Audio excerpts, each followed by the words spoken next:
Hello again, it's me, Collette Moen from Paper Beads and Knits. As I promised, here's the video tutorial on how to make a paper bead. So here we go. You will start off obviously with the paper of your choice. Right now I'm just using some regular printing paper, and I printed off this design from the internet.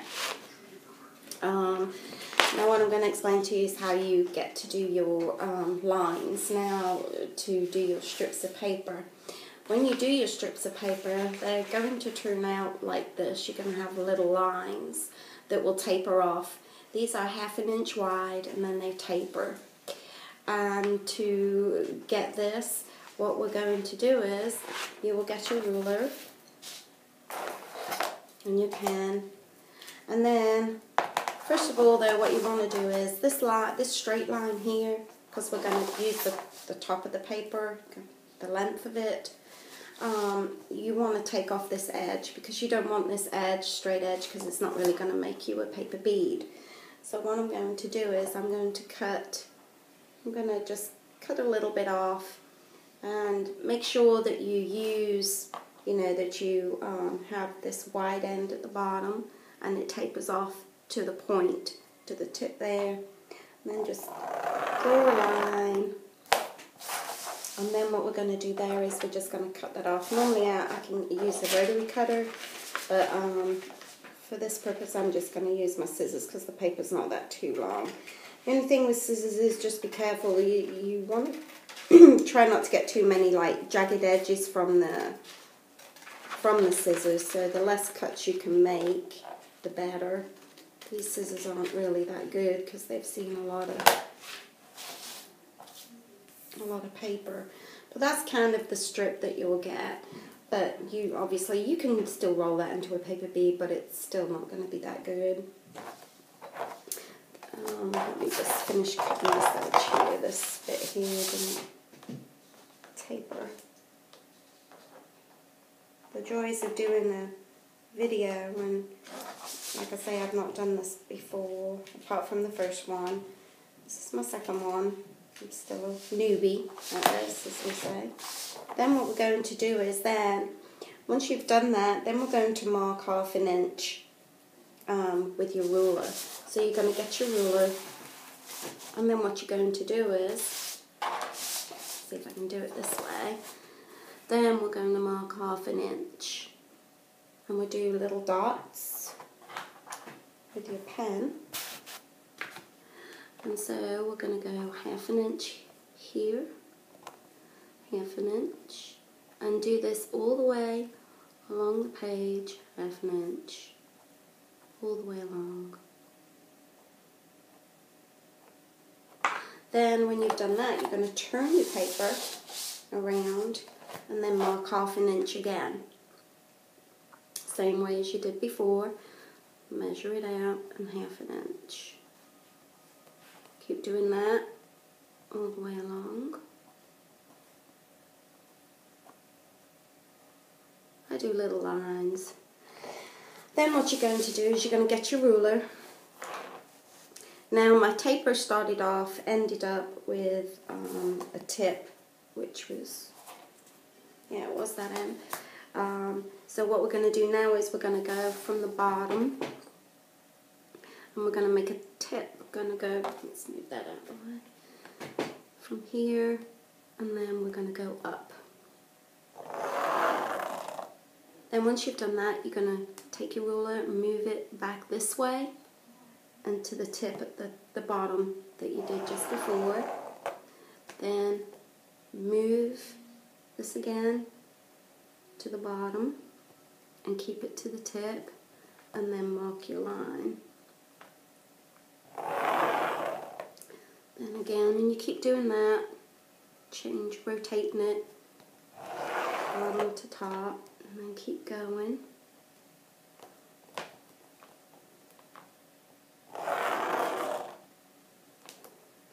And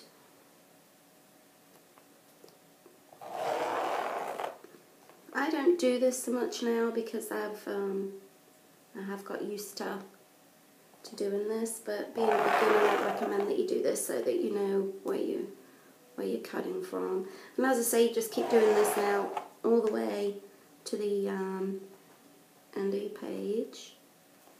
I'm just going to do a couple more.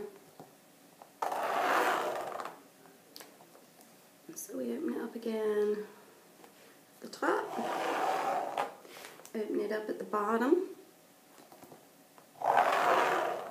open it up at the top and keep your point up there.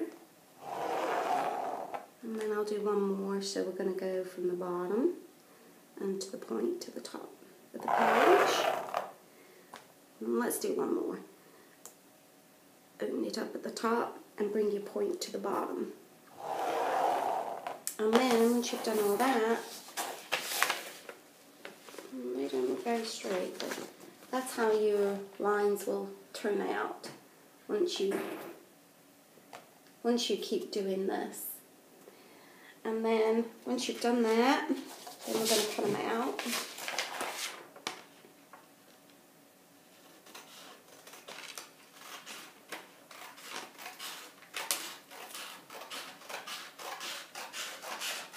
And there's one, and I'm going to do one more. Cut the other one out.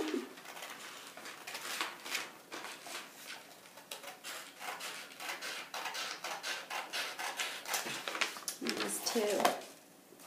So now that you've got that, with this being a printed piece, here I've got like a white line here. I don't really want that on there, so I'm going to cut that off. If you have a white line on your tip, make sure you cut that off too, because you don't really want a stark white line at the tip of your paper, because once you go to roll, then you're going to end up with that bright stark white, and you don't want that. You want it to kind of blend in if you can a little. Okay, now I'm going to try and attempt to do this with a toothpick first. I've not used a toothpick in a long time. But anyway, what we're going to do now is we're going to cut our ends. This was a tip from Janice May also, to cut the ends off so that you don't have that straight line that goes through your bead as prominent as it is when you don't do that. And then it kind of just rounds the end off a little bit. What you want to do, even when you use a bamboo roller or your roller or whatever, you still want to condition your paper, and this will help you roll a lot easier. And just take it all the way down the strip. And it's just called conditioning it, just so that it gets it ready for it's able to twist. Now, I've not done this for a long time, so just bear with me here with a toothpick. Some people as well, what they do is they've put like some wax on there or something, so that the paper bead is a little easier to remove from the toothpick. So what you're going to do is make sure that you have this paper facing towards you, so that you have the good side that you're going to roll. And what you're going to have then is you're going to put it on, kind of pinch it between your fingers and thumb, and give it a good tight push to roll the bead on to start with. And there it is, it's on nice and tight. And then what you're going to do is you're just going to roll the bead. And you roll it and keep it central, so that it doesn't look off-centered. And keep rolling and keep rolling, and then obviously you just keep rolling and rolling and rolling. I don't want to spend too much time with the toothpick, but that's the general idea with the toothpick. Janice May does also have a video there where she shows you how to use the toothpick. That's where I got my first idea from, how to roll the paper bead on a toothpick. And as I say, just keep rolling it and rolling it. Just make sure it's straight. This one's not very good with the toothpick, because I did lose the tension a little bit. And there it is, starting to form. And then hold it with your finger so that it doesn't unravel itself, because it will unravel. Then when you have a little bit left here, what you're going to do is you're going to get some glue. So maybe PVC glue that I explained in the first video what you need. And you're just going to dab the glue all the way onto the bead, the strip here. Then what you're going to do is you're just going to then continue rolling the bead, continue rolling it until it's finished off. Any excess you can roll on the bead, and then it will be alright, because you're going to coat this bead anyway. So there's your bead done with the toothpick. Then to get it off, when you've rolled one way, you kind of just twist it the other way so that it, oops, it didn't do it. See, it got stuck. There's a little piece on that got stuck. But you can form your bead again once you've done it. See, and there's my bead. It's all formed back again. Let's see. And there's your bead done with the toothpick. But I must admit, once I got my bamboo roller from Janice May, made life a lot easier for me. So here's the bamboo roller. It's really pretty. It's decorative. And it's made of, like I say, bamboo. That's why it's called bamboo roller. I have this little bead on here just to keep it together so that I don't lose one end or the other when I pack it away. And then all you do is, to use this, is you just pull it apart, and it comes apart like this. Take that bead off. And what it is it has little, I don't know if you can see that little hole right there, and then it has another groove hole right in there, and then it's flat on one side, and then it's beveled on the other. It's like kind of rounded off. But the two flat ends you're going to put together, and then when you put them together, you're going to put them through the holes that are there, and then it fixes back in. And that's how you use that's the roller there. But then what you're going to do is, again, get your strip of paper, cut off that white excess, give you little ends of snip, little corners, so that it rounds it off again a little bit. Now here, you don't have to undo the bamboo roller to put your paper on, but you can if you want to. And then you just place your paper again facing you, place it on top of the bamboo roller, the top piece, the beaded part, and then get this, put it in the hole. Oh, it is easy, I believe me. Oops, I'm doing it the wrong way, that's why I'm getting the ends wrong. And the two flat ends will go together. You can also just find like this little groove, I don't know whether you can see it, like the little groove right there. You can poke it, you can poke it in that little groove, and it'll come straight through. And that's what I do if it's thin paper I'm using. I don't really undo that, I just poke it through because it'll fit through. If you're using, 3 strips of paper together to do a thick bead, then obviously you're going to have to pull it apart so that you can get it all even. Now we're going to start rolling with the bead roller, and this is real fun because once you get your strip in, once it's in there, then what you're going to do is you're going to start rolling. And then once you start to, and it grips it straight away. And it's so much fun because you get the beads done a lot quicker. And there are other bead rollers out there, and I've not really tried any of those yet, not experimented with them. I just like this bamboo roller from Janice May. Now some people will roll it, I roll it this way towards me. Some people will hold it, well, I've kind of put it in the wrong way, but will hold it differently. You'll see people do things differently, but I do it this way. And then I just keep rolling, like I say, make sure you keep this nice and central. And this is so much quicker because you're not worrying about losing the paper bead, and then also with the I'm just concentrating, sorry, with the toothpick I get worried because I'm a real tight roller, and like there before it got stuck on it because it was so tight to it. But with this bamboo roller, I don't have to worry about it, even if I pull too tight, because it'll come off real easy. And then we just keep rolling and rolling. Something's going on. Oh, I see what's happened. there I'm using the strip at the end, so now I've got the white strip there, but this will be okay. Just give it a little something different, I guess. So then you just keep rolling. Like I said, see, you have the start white. Sometimes, I guess, like I say, it turns out alright.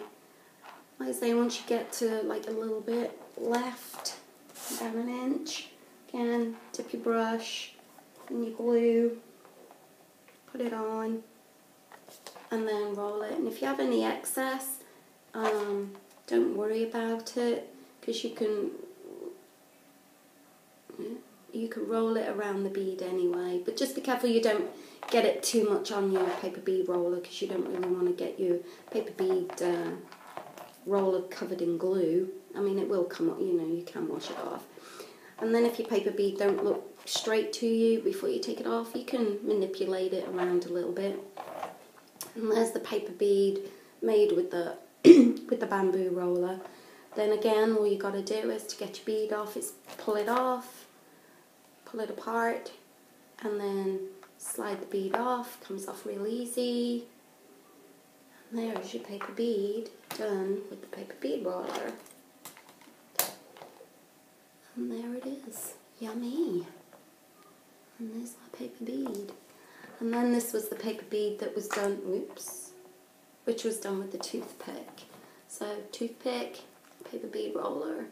There's a little difference. The difference is because the paper bead roller is a little thicker, so the bead looks a little chunkier than, like I say, on the toothpick. Now, what you're going to do once you've done this and you've took it off, like I've done here, you put it on a toothpick. Then again, you get your brush. Then you're going to get your glue, and you're going to glue this, put the glue all over the bead. Give it a roll in the bead. Sometimes the bead will move. Now this will look white and milky on it, but don't worry about that because it dries clear. So you don't have to worry about that. That's the Elmer's glue. And it will dry nice and clear. Now generally we have to wait, about 15 minutes. And then I do this probably and coat it about 2 or 3 times. Let it dry about 15 minutes between each coat. And then when it's dry, what you're going to do then is use vibrants, which I love. So we're going to get my vibrants now. I put my vibrants in the tub. And there are 2 ways that you can do this. This is time consuming. If you only say like have 2 or 3 beads, like you've got a project somebody wants you to do, and it only takes, like maybe 1 bead, because you're going to make a ring, or, like these here, and it just takes 1 bead, then you can do it this way. But I like to string them because it doesn't, sometimes the bead will stick on the toothpick. So what you want to do is see the vibrance is kind of like watery and it's milky looking, but it's really good. There's no odor, it's non-toxic, so it's not going to hurt you. And for me that's good that it doesn't have an odor like all the other varnishes and sprays out there. It has a strong varnish, and then you have to go and clean it with turps because it's not water soluble. You can't do it with soap and water. So then I've got that too, and me having asthma that's not really a good thing to happen. But this is really good. Like I say, it's non-toxic and doesn't have an odor. But what you're going to do is you're going to dip your bead. How am I going to do this? You're going to dip your bead, in the vibrants and roll it around. Obviously you wait till that glue's dry generally. Then what you're going to do is tap it.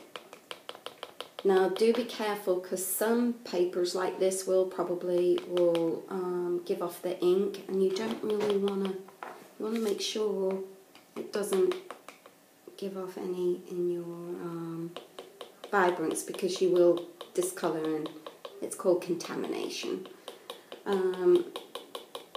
So you just tap it.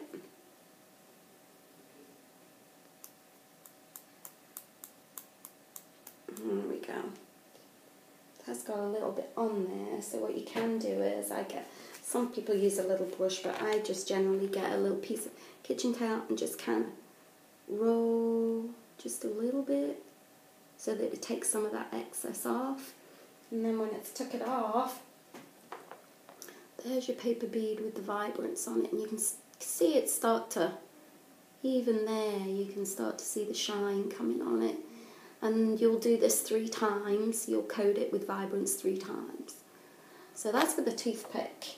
And whoops, and then to dry, you're going to use your styrofoam, and you're going to stick your beads on there to dry. Just now and again, kind of touch that, because it will kind of want to get stuck on there sometimes on the, excuse me, on the Q-tip. You know, sometimes when it gets stuck. But a nice way to do it is, when you do a lot of beads, is you can string them like this. And I'm not going to dip these because these have been dipped 3 times, because you dip it 3 times. And then what I do is I put like these little sea beads in between, so that the beads don't get stuck together if you don't have anything in between them. They'll get stuck together, and sometimes it will, you know, make the ends look nasty. But using these, you get a nice clean cut, because this will stick to it, but you just snap them and they all come apart. And you can hear, I mean, they sound like real, you know, beads. And just to think that that's just paper. But anyway, when you go to use the vibrance in the tub, what you want to do is you just push it, you know, dunk them in there all the way down, you know, so that it goes all the way into the pot like that. Leave it in for 5 seconds, count to 5, lift it up, and kind of give it a little shake and tap it against the side of your pot. And then that will take off some of the excess, and keep doing that. But what I do recommend is, when you do it this way, is that you keep an eye on your beads for about the first 15 minutes, because you don't want to end up with, like here, you could end up with a drip ball from the vibrance, and once that dries, you'll have that at the bottom of the bead, and then that bead will be null and void. You won't be able to use it again, and we don't want to waste our beads. So just go back now and again and give them a little shake, and then hang them up. And I hang them up on here, on this little rack. I hang up, and I got a little cloth at the bottom, and I let it drip down there, and give them a good shake, and then they dry off, and then you can start making your, you know, your paper bead jewelry, like, you know, like this ring I made here, this one, and then these rings here I made this cuff bracelet, and I made this cuff bracelet here, and I have made some other things, like this necklace. I'll show you this, and then I also made this, which was fun to do, which was different for me to do, but it looks real pretty when it's on, you know, really decorative, and it's really nice. And to think that's just paper beads. Well, I'd like to thank you for listening to me babble on, and I hope you have a nice evening, and just have lots of fun making paper beads. Have any questions, just give me a shout on my Facebook page, which is Paper Beads and Knits, and like my page. And also, when I get to 100 likes, I will probably do another contest. I did a contest the other day. A lady won yesterday, and she got a nice gift. To go and visit again Paper Beads and Knits on Facebook, and check out what she won. And I hope to see you there. But also, have fun making beads. And thanks for watching. Bye. Bye.